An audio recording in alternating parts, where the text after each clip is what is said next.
Well, when I think about the Lent that stretched me the most, I think that I would have to be the very first Lent. I was about 35, somewhere I was in my mid 30s, and I decided to do what my family had been doing all along. I decided to go in and do some Lenten observation. And so I picked getting rid of caffeine, all forms of caffeine in my diet. And first of all, I didn't realize how many things have caffeine in them.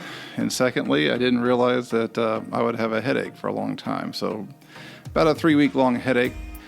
And I think it was at this time, since I was counting the days to the end of this thing, that I realized that Lent is a little more than 40 days. So each day was tough for me, and I had to grind it out, but I got there finally at the end. It really did stretch me very hard to be able to get to that end of the Lenten cycle, which is closer to 46 days.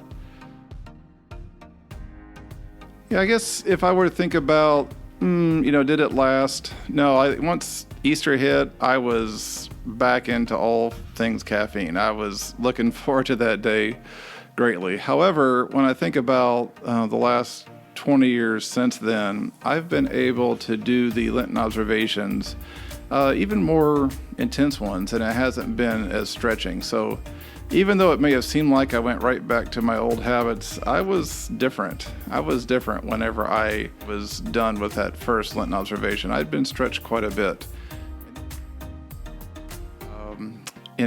It's not fun, but at the end of the day, when you've gone through it and you've successfully given up something, or you've added some spiritual practice to your life and you were able to successfully complete that, it changes you, and it's for the better. I really do encourage people to consider that. And in the end, I do believe that God works through this and gives us many graces to help us to be better than we otherwise would have been.